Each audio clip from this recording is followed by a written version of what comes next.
Olá! Sejam muito bem-vindos e bem-vindas à nossa aula. A gente tem muita coisa interessante, eu espero que vocês fiquem atentos em todos os momentos para não perder nenhum detalhe. Eu sou o professor Artemison Montanho desse componente maravilhoso que é História, e eu espero também que vocês estejam gostando tanto quanto eu do nosso componente.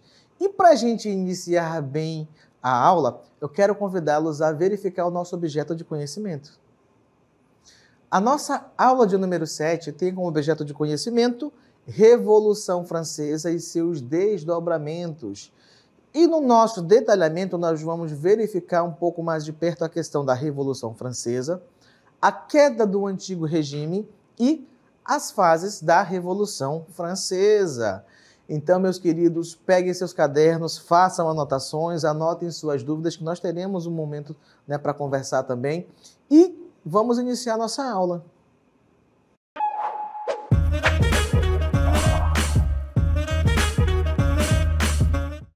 Então, meus queridos, vamos lá iniciar nossa aula de hoje sobre Revolução Francesa. E para a gente entender o que foi essa revolução, por que ela aconteceu, ou melhor, quais são as suas causas, o que causou a Revolução Francesa, nós temos que contextualizar a França pré-revolução, porque justamente se algo inesperado, mas que trouxe mudanças profundas e muito significativas e relevantes para a França e para o mundo aconteceu, é porque antes dela acontecer, houveram causas que fizeram com que ela eclodisse, ou melhor, que ela explodisse naquele momento e trouxesse todas essas mudanças aí. Então vamos começar verificando a respeito dessa França pré-revolução. Me acompanha? A Revolução Francesa, observa que nós vamos falar de onde ela surgiu. Surgiu da crise política, econômica e social no final do século XVIII. Marcou o fim da monarquia absolutista e do antigo regime de privilégios na França, governada por Luís XVI. A sociedade era dividida em estados, representando classes sociais distintas. Aqui nós temos na imagem uma representação, uma pintura de Luís XVI, que era o monarca da França, no momento em que nós vamos ter o desencadeamento dessa chamada Revolução. No entanto, nós temos que entender que a França, nesse momento, ainda vivia basicamente no sistema agrário. O que isso quer dizer, olhando aqui para mim, diretamente no fundo dos meus olhos? Não sei se vocês vão conseguir enxergar, mas fiquem atentos olhando para mim. Não se distraiam para não perder os detalhes. Então, o que acontece? A França pré-revolução ainda vivia num sistema meio que medieval. Lembra de como funcionava a economia durante a Idade Média? A economia era totalmente ligada à produção agrária, ou seja, o trabalho de se plantar e colher, arar a terra, para preparar o solo para o plantio e viver basicamente em torno disso. E isso fazia com que existissem três classes sociais, sendo que a primeira e a segunda dominavam sobre a terceira, que era basicamente formada por pessoas que não eram do clero nem da nobreza. Eram os camponeses, eram pessoas empobrecidas, era a burguesia, que mesmo que a burguesia tivesse enriquecido com o comércio, ainda não fazia parte da elite social. Não fazia parte, porque não tinha berço, não tinha nascimento, não tinha nobreza. Então, o terceiro estado era ali, claro, organizado em torno da maior parte da parcela populacional. E isso acabava gerando com que os privilégios que o primeiro e o segundo estado tinham sobre o terceiro estado lhes garantissem, por exemplo, não pagar alguns certos tributos enquanto o terceiro estado pagava. E, além do mais, a maior parte daquela população empobrecida que vivia basicamente do trabalho ligado à terra, eles não tinham propriedade dessa terra. As terras pertenciam a quem? Ao primeiro e ao segundo estado. Então, por conta disso, eles tinham que trabalhar e pagar altos impostos para sobreviver ali, cultivando a terra do primeiro e do segundo estado. E cada vez mais essas cobranças eram mais pesadas, e mais pesadas, e mais pesadas. Eu já falei que essa cobrança era pesada? Pois é, era muito pesada. E o que acontece? A França acabou se envolvendo também em conflitos externos que acabavam exigindo cada vez mais tributos.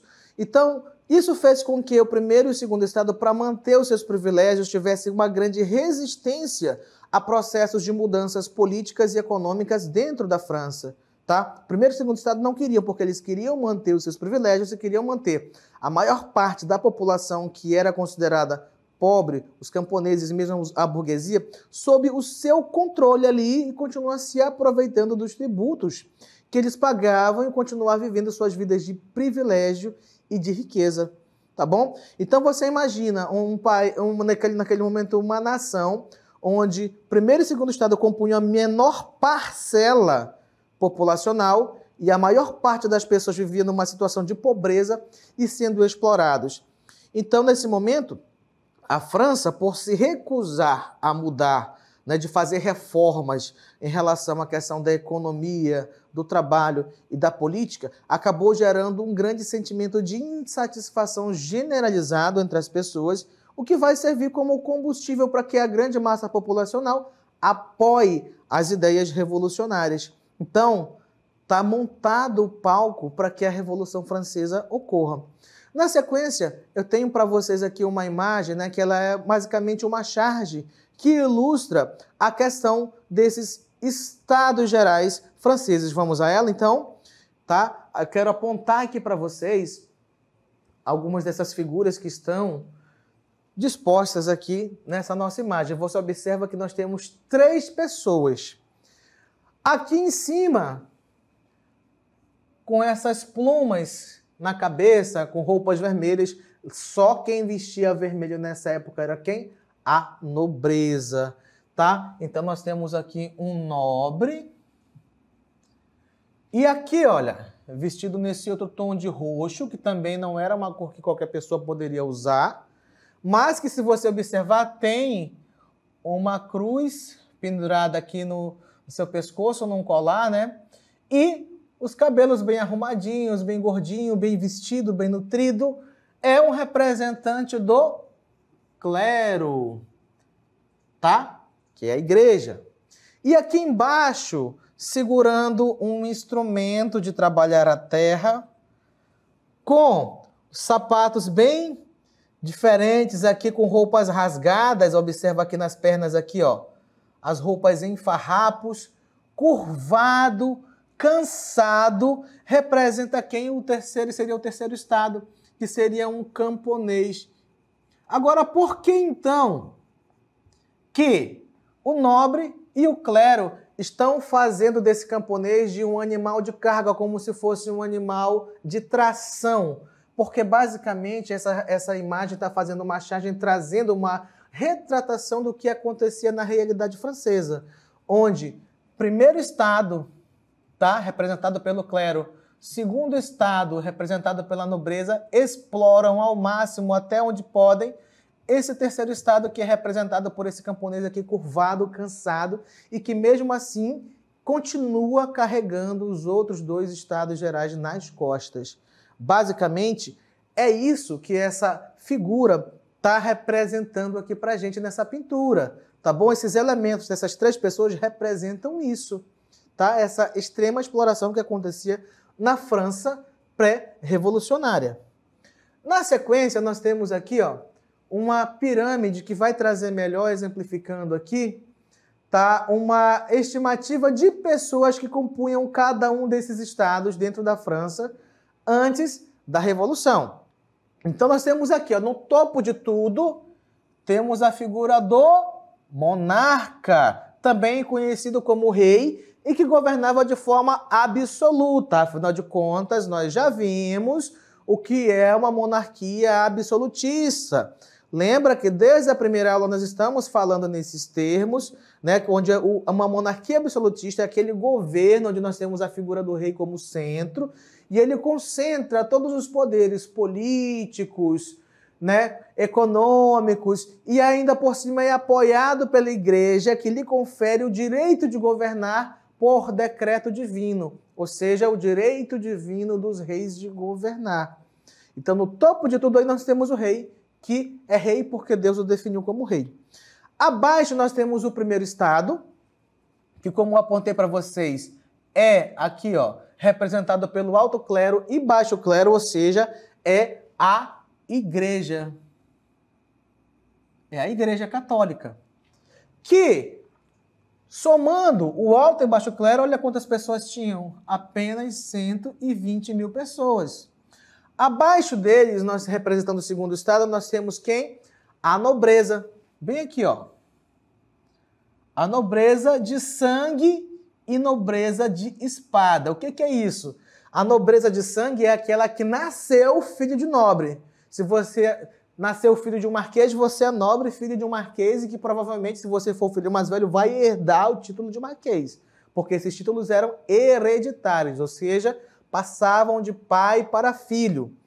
E a nobreza de espada são aqueles que conseguiram se destacar em uma guerra externa contra invasores ou tomada de novas regiões e fizeram proezas no campo de batalha, por conta disso são recompensados com títulos de nobreza.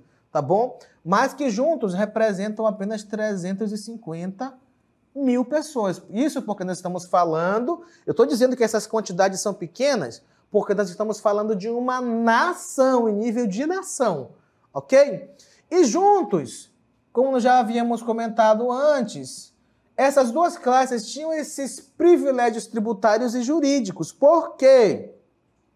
Porque, por exemplo, eles não pagavam impostos e ainda tinham o direito de cobrar dos camponeses o usufruto da terra. Ou seja, para você trabalhar na minha terra, você trabalha, produz para mim, ainda me paga um imposto para você ter direito de trabalhar ali. Senão você não trabalha e você não vai ter terra em lugar nenhum e você vai morrer de fome. É basicamente por livre e espontânea pressão que esses camponeses têm que pagar esses impostos. E aqui, ó, na base de tudo, nós temos o terceiro estado, formado pelo quem? Pelo quem não, né? Por quem? Pela burguesia e povo, que são quem? Os sans-culottes, que não são nobres, mas também não são ricos, não são tão pobres, mas que não têm calção. É isso, quer dizer isso, sem calção, porque nessa época aí, ó, usar calção era uma marca da nobreza e não de quem não tinha grana, entendeu? Por isso são os sans-culottes. Traduzido de forma bem simplificada, seria isso. Né, colocando ali para vocês entenderem por que eles eram chamados dessa forma. Era uma forma de deboche da nobreza com parte dessa população, porque eles não tinham dinheiro para comprar esses calções para usar, que só era para a nobreza. Então era uma forma de debochar do pobre. E, claro, os camponeses, que são quem trabalham nos campos e pagam altíssimos e pesados impostos. Vou repetir mais uma vez, eu acho que vocês não entenderam naquela hora, que esses impostos eram muito pesados, então grave isso aí. Mas que juntos somavam mais de 24 milhões de pessoas que viviam oprimidas por quem? Pela nobreza e o alto clero. Só para vocês ficarem sabendo mais ou menos como é que as coisas estavam acontecendo nesse momento. E para piorar a situação, por conta dos enormes gastos que a corte do rei tinha, dos recursos que eram utilizados em guerras externas, e porque se queria se manter o seu privilégio e suas riquezas também por parte da nobreza e do clero, adivinha o que eles queriam fazer? Cobrar impostos ainda maiores.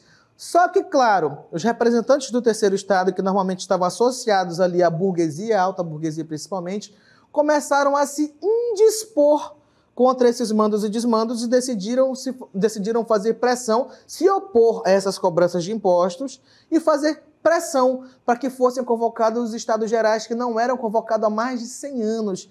Então, esses estados gerais eram uma espécie de assembleia geral, onde os representantes do primeiro, do segundo e do terceiro estado se reuniam para deliberar sobre determinado assunto, decidir o que ia acontecer e fazer uma votação. Só que, como a gente vai perceber, essa forma de voto que era estabelecida naquele momento não era nem um pouco justa. Vamos verificar um pouco a respeito disso? Os Estados Gerais eram uma assembleia convocada em momentos de crise na França medieval, sendo a última convocada em 1614. E nós estamos falando já de 1789, se não me falha a memória. Era vista pelo povo como a esperança para resolver os problemas do país.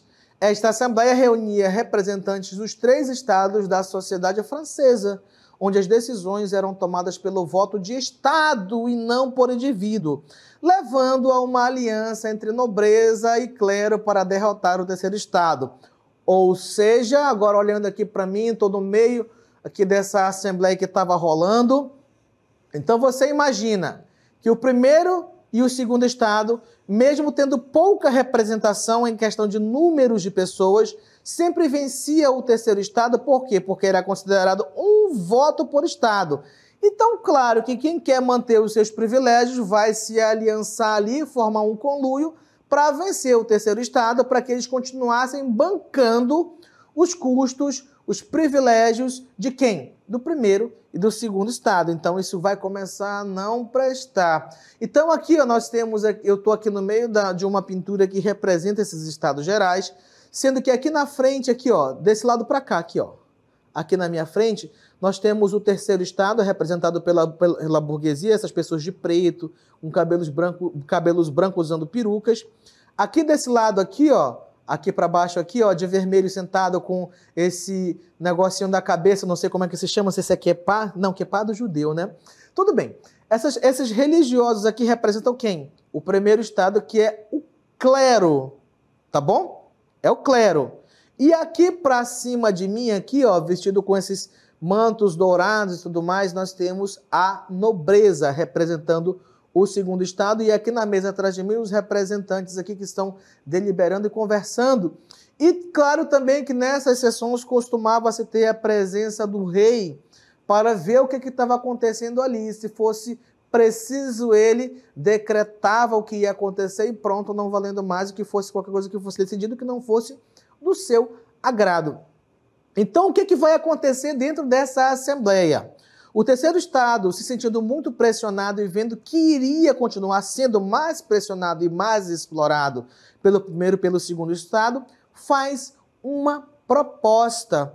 E que proposta é essa? Que a partir daquele momento, os votos que iriam decidir o futuro da França não fosse mais computado apenas por Estado, contando 3 votos, né? Primeiro, segundo, terceiro Estado, mas que os votos fossem contabilizados por indivíduo. Sendo dessa forma, por indivíduo, uma vez que nós já vimos naquela nossa estrutura de pirâmide social francesa, nós sabíamos que o terceiro Estado com certeza conseguiria as mudanças necessárias para acabar com o sistema de exploração extrema em que eles viviam.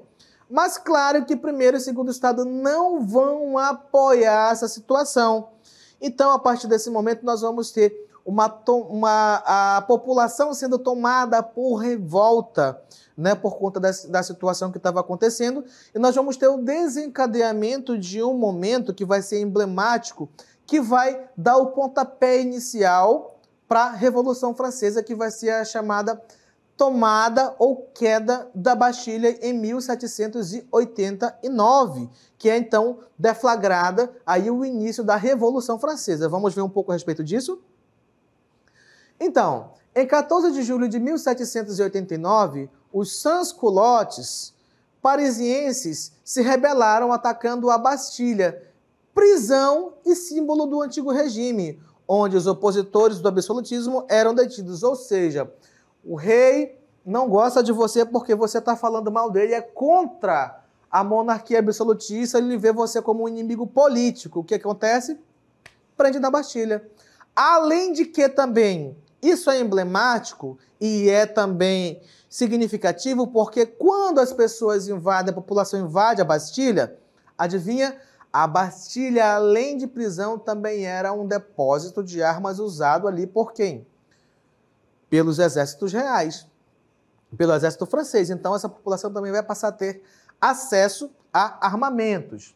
Então, você imagina que a população, tendo acesso a essas armas e derrubando o que representava ali como símbolo da monarquia absolutista na França, agora vai passar a ser símbolo do início de uma revolução que mudou a história da França e também a história de diversas outras localidades a partir dessas influências da Revolução. Então, a queda da Bastilha marcou o início da Revolução Francesa, desencadeando um fervor revolucionário por toda a França. E o que temos aí na nossa sequência? Vamos verificar o que vamos ter depois?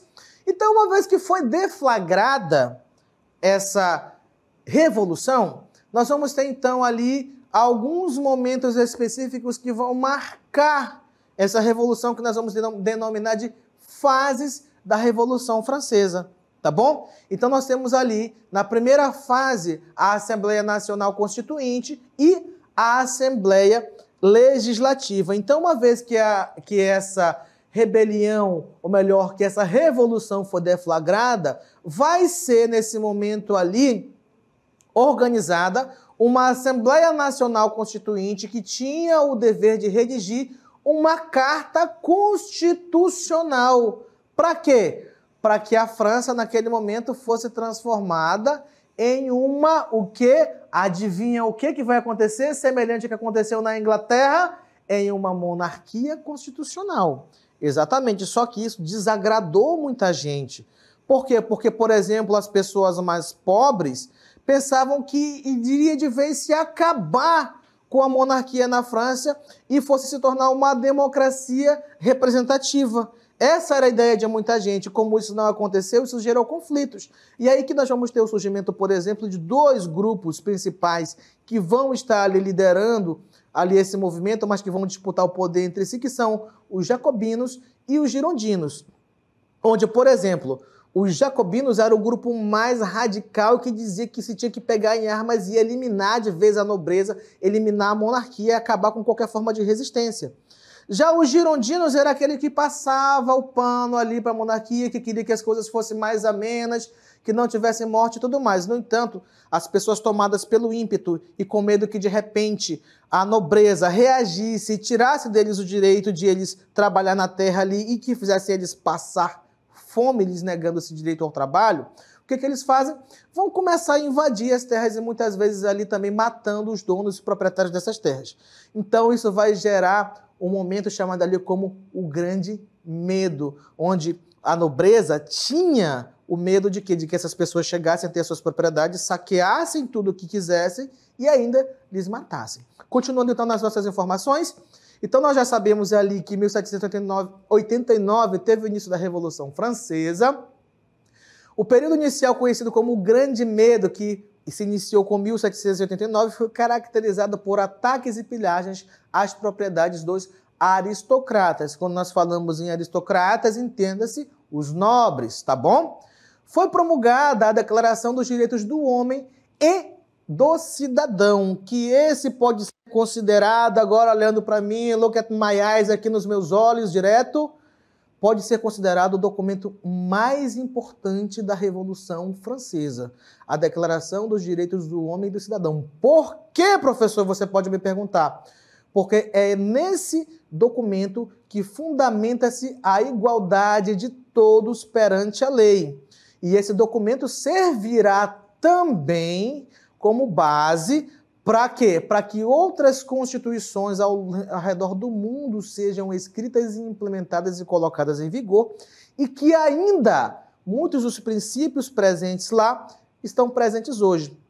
Além do que, é no meio desse movimento todo, do rebuliço causado por essa revolução, que os princípios iluministas vão ser irradiados para o resto do mundo.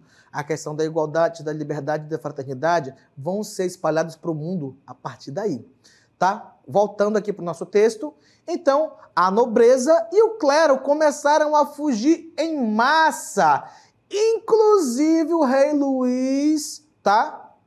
O Luís XVI também tentou fugir, mas quando ele estava chegando ali próximo à fronteira da Bélgica, ele foi reconhecido e reconduzido de volta ali para a França, para o Palácio de Tuileries, porque ele já tinha abandonado o Palácio de Versalhes com medo das invasões ali, com medo de ser morto. E aí, depois disso, nós vamos ter, então, o processo de radicalização, tá? Dessa revolução, onde os jacobinos assumirão, de fato, o governo. Ok? Voltando ao nosso texto lá, então, em 1791, foi estabelecida a nova Constituição Francesa, instaurando a monarquia constitucional. Então, não aconteceu a instituição de quê? De uma democracia representativa como se esperava. O processo revolucionário francês representava uma ameaça significativa para outras nações absolutistas. Por quê? Porque após todo esse momento, nós vamos ter um outro momento chamado de o terror, tá bom? Quando a revolta, ou melhor, a revolução se radicaliza, o que vai acontecer? Muitos dos nobres serão condenados à guilhotina, inclusive o rei Luís XVI. Então, nesse grande terror, muitos nobres foram guilhotinados. O rei, para fugir disso, né, tentou ir para a Bélgica, mas foi capturado, trazido de volta e vai ser guilhotinado. Então, isso vai ser chamado de quê? De regicídio, que é o assassinato de um rei. E isso marca justamente o processo de quê? Das nações, né, ao redor da Europa ali, nas nações monarquistas, se revoltarem, sentirem medo, se organizar, né, fazer ali uma coalizão na tentativa de quê? De deter o avanço da Revolução Francesa. E isso vai fazer com que se fortaleça ainda mais o movimento interno, fazendo com que se organize o exército francês revolucionário, que vão repelir essas investidas estrangeiras. E é nesse interesse aí da formação desse exército que nós temos que lembrar que vai surgir uma figura importante, que é o Napoleão Bonaparte, que vai ser um grande militar que vocês vão estudar um pouco mais para frente. Não vai ser agora, mas tem muita coisa legal para falar sobre ele. Então, depois disso, nós temos a chamada convenção, porque com a morte do rei, né, a Assembleia Constituinte, que foi criada ali no início da Revolução, vai ser convertida agora nesse órgão chamado de Convenção, em setembro de 1792, com o processo de radicalização da Revolução. Então, Luís XVI deixou de ser o rei da França, o rei foi executado em janeiro de 1793 e o regicídio inaugurou o período chamado de terror, que nós já comentamos. E nesse momento surge um grande nome dos jacobinos, que é o Maximilien Robespierre, né, que vai ser o grande líder desse processo de radicalização, onde nós vamos ter instaurado por ele ali, pelos jacobinos, a lei dos suspeitos, onde qualquer pessoa que fosse acusada de ser inimigo da Revolução poderia ser o que, por exemplo, executado, guilhotinado. Mas outras medidas também foram estabelecidas, como, por exemplo, o fim da escravidão e algumas outras medidas relativas à questão econômica e também à contenção da guerra. A radicalização, de certa forma, ali, a partir desse momento, vai ser um tanto quanto que freada. Mas as confusões externas, as investidas externas das outras nações vão trazer mais problemas para a França, fazendo com que a questão de, por exemplo, o assassinato e os conflitos por política, os assassinatos que eu falo, tá, são dos aristocratas, e também os conflitos internos políticos ali entre girodinos e jacobinos vão fazer com que a alta burguesia, nesse momento, comece a mudar de lado e tenda ali para o lado dos girondinos, que vão aplicar um golpe nos jacobinos e vão assumir o poder, pensando até em futuramente fazer com que haja o processo de restauração de uma monarquia, que vai ser justamente o período do diretório, que é a última fase da Revolução que aconteceu em 1794. Então nós vamos ter o início com a reação termidoriana, que é justamente essa reação de quem? Dos girondinos, juntos com a alta nobreza, onde os girondinos e a alta burguesia redigiram uma nova constituição, modificando quase tudo que os jacobinos tinham feito de ganho de liberdades individuais, da questão da propriedade da terra e recolocando em vigor também a escravidão dentro da França, tá bom? E também dentro de suas colônias. Nós vamos ter a defesa da implantação de uma ditadura, onde muita gente vai começar a pensar que estava tudo muito bagunçado e era importante que houvesse uma figura forte de poder que fosse capaz de governar. E é aí que a figura do Napoleão Bonaparte como grande militar, como grande general dos campos de batalha, que se destacava por suas vitórias, vai ganhar cada vez mais apoio para se tornar esse ditador. E é justamente aí que ele aplica o chamado golpe do 18 de Brumário, dando início ao que vai ser conhecido como Era Napoleônica, findando então o período revolucionário. Mas isso é assunto para uma outra aula, tá bom? E eu espero que vocês tenham gostado da nossa aula e nós ficamos por aqui.